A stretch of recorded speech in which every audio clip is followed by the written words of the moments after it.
Yep. Chris, how do you see this playing out for Kawhi? First of all, I can't see him sitting out because, number one, you could cost yourself $20 million. And he has shown that money is not the bottom line with him, right? He's going to get – he could have got 220 essentially. 221. Now he can get 190 for five. So that's 30 Down million. to 141. Then it'd be down to 141. But at some point, you need money. You can't keep giving up tens of millions of dollars. So that's number one. It doesn't cost much to get your hair braided, but you need to pay those people their At some money. point, you're going to want money. That's number one. Number two, the collective bargaining agreement. Sure. Article 11, Section 3 says, I'll just kind of paraphrase it. If a player in the final year of his deal, which will be next year for Kawhi, withholds his services for more than 30 days after the start of the season, then he can't sign with another team until his current team releases him. So basically, his free agency in 2019 would be in jeopardy, and the Raptors would be able to hold on to him. So that's the second reason. And thirdly, at some point, you have to, one, show people you can still play at a high level. Correct. And two, that you love the game. There are stars, and you know it in every sport, that don't love the game. Absolutely. But the stars that lead you to championships love the game. That's it. And I'll tell you, look, if I'm Kawhi Leonard and if I love the game, then I don't want to go to Toronto. I want to be in LA. But you know what? I'm dying to play next year. I've already sat out a year. And even though I don't want to go to Toronto, I'm like, I'm going to the East. I can show who I am. Right. Everybody gave LeBron props for dominating the East. I can dominate the East just as much as him. We can win the East and take our chances in the fight. Like, that should be his mentality. I'll be there 1 year. I'm going to do everything I can to win the championship and show everybody I'm the best player in the world, and then I'll go to L.A. or whatever. By the way, that should be you're the not mentality. just joining any team in the East. You're joining the team that won 59, and you think that you're better than DeMar DeRozan, and he is. And you're bringing along Danny Green, who's played in 100 playoff games, and you know and I know he's capable of making big shots and big defensive plays. So he's just upgrading. That's a good basketball team. They got a real shot to win the East and get to Toronto's first ever final. I agree. So I do think he'll play. I'm going to give him the benefit of the doubt and say he'll play well. I don't buy this he's getting traded at the deadline. Because Masai Ujiri had to count the cost and say, look, it's a good chance he'll leave. I'm willing to go for it for 1 year. We'll get off DeRozan's contract, worst case scenario. So I don't think, and you're not going to get much for him at the deadline anyway.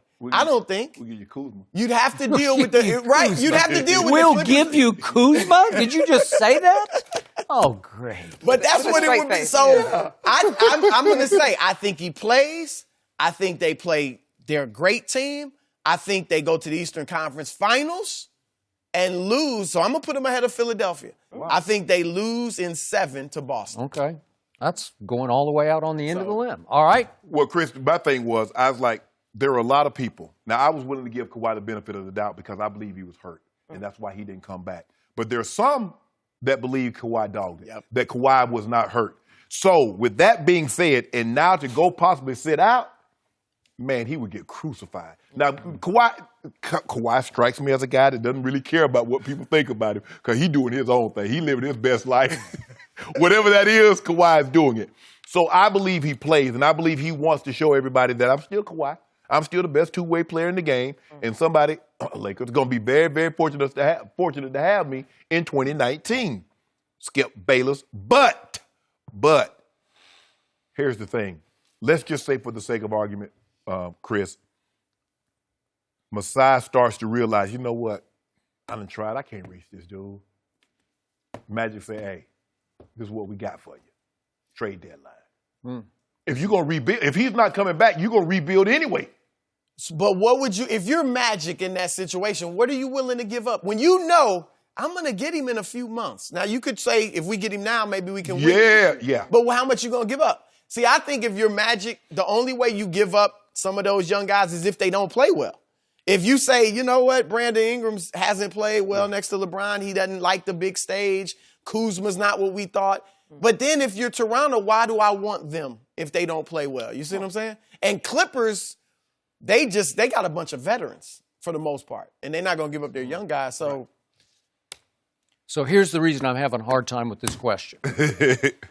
No matter how you try to spin it, Mr. Sharpe, Kawhi Leonard quit on the San Antonio No, he Spurs didn't. last year.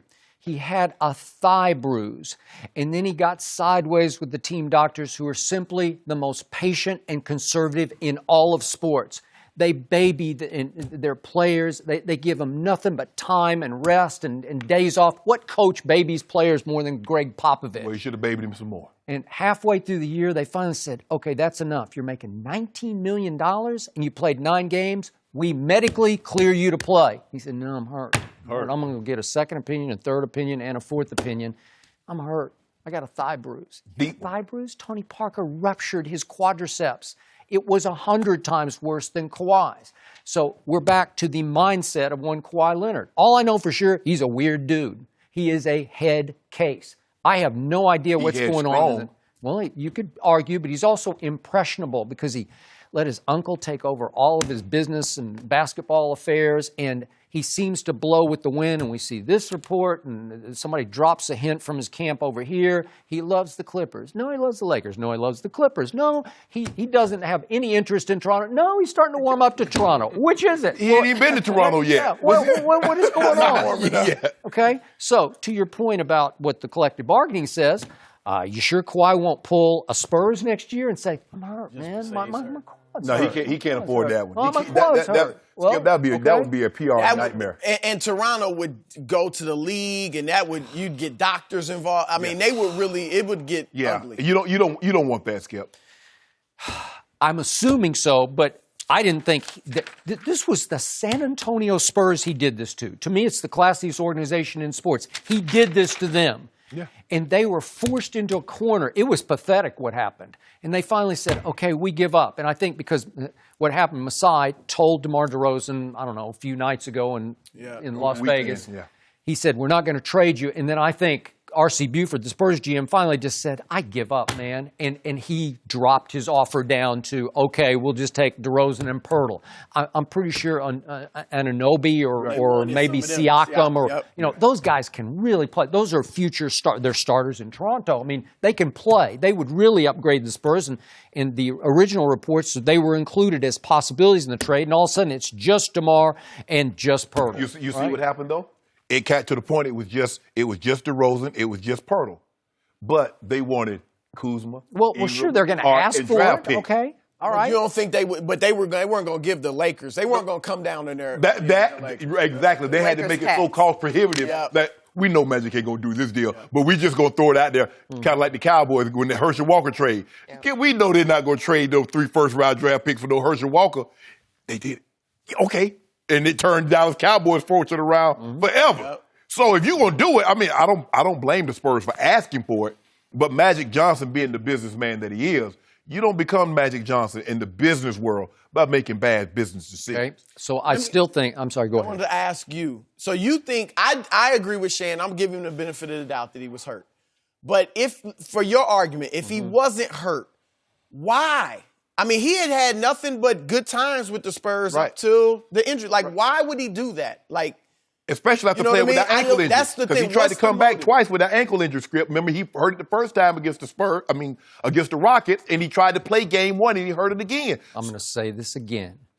Kawhi Leonard was able to grow in the shadow of Duncan, Parker, and Ginobili. And once he emerged, they went out and got LaMarcus, and they tried to make it LaMarcus' team, and he still got one honeymoon year with LaMarcus when LaMarcus couldn't carry the load. Mm-hmm. And then all of a sudden, going into last year, it was all about Kawhi in San Antonio. And as you guys know, it's the only game in town, and it's feverish there for those. I love San Antonio. And so everybody was putting all the eggs now in Kawhi's basket, and I don't think he's built that way. I think he crumbled under the pressure of the Chris Broussards of the NBA world saying, hey, he's MVP. Is he from Riverside? Yeah. Isn't that tough? Moreno Valley. Moreno Valley. Yeah, it's tough out there, Skip. I ain't saying it's Compton, Long Beach, but it's tough out there. And by the way, his father got shot and killed running a car wash in Compton. So he's got some roots in Compton. Yeah. So I just believe I'm just willing to give him the benefit because he doesn't strike me as a guy like that. So I'm willing to give him the benefit of the doubt that he was hurt, but he's not sitting out. He's not sitting out. I just don't see how that happens, Chris. This would be such a blow to his reputation. I mean, and again, if you like the game, The one question I have, because I definitely think he'll play, is he the type of guy? He seems sensitive, right? I mean, just from what we're looking at, he seems sensitive. Is he too sensitive to go play when his heart is not in it? I don't know. Because if his heart's not in Toronto, can he play to his optimum level when I'm really looking at LA? I don't want to be here this year. And that would only hurt him as well because he won't play well. He getting that max deal regardless. Somebody gonna give him. If he doesn't play well, they're getting the max because they're gonna factor that in. I think a lot of GMs are sitting back asking the same questions you just asked. Oh yeah. What makes this guy tick? Yeah. He's one of those guys you'll never know. It's not money. It's not fame. I might have seen him interviewed on TV after a Spurs game, and I watch every Spurs game twice maybe in all his years. Twice, maybe. Say anything. And I can't remember one thing he's ever said publicly. That's him. He is the least interviewed star I've ever in all the years I've covered sports. I don't remember one. That's what makes him so hard to market. That's what makes him. He wants a big time shoe contract, but what are we selling? Exactly. Right. Okay, so I'm going to say what I said, and I think earlier in the show you started to come around to this. What? LeBron needs Kawhi Leonard right here, right now. I'm sorry, he's not getting any younger. And if I'm Magic Johnson, I'm going to go to the mat, man. I'm going to plunge. I'm going to do whatever it takes to get him. If you think he's back on the market because he's shown some misgiving about Toronto, if you think you could turn it right around, because remember, the last thing the Spurs want to do is trade him to a rival in the West. Right. So that was going to be a dicey deal to start with. You were going to have to way overpay to get Kawhi Leonard. Oh, you mean to tell me they wasn't willing to do what Cleveland did with Kyrie? Well, but traded to Boston? Okay, and they didn't get that much back for him. Exactly. I don't know what that was, but they sort of righted the wrong at the trade deadline. I thought they did pretty well. Well, but the pick, Colin Sexton, is going to be the big piece in all this when it's all said and done. He can play. Yes. Won't help LeBron any, but he can play. So the point is, if I'm Magic and I see another opening with an Eastern Conference team that might be more amenable, might be more open to trading him, then I go right back and start throwing out those pieces. I throw out Ingram, I throw Kuzma and Josh Hart. I don't care because I want LeBron to have the best he can have immediately because the clock's ticking over the next 3 years. To your point, Masai in Toronto, he won't want as much as San Antonio wanted. Yeah. If he could just get Brandon Ingram, we said that earlier. If you could just get because you're gonna lose, you're gonna lose him for nothing. Okay. So you essentially be giving up DeMar DeRozan, who you don't believe in, you don't want anymore, for Brandon Ingram. Right.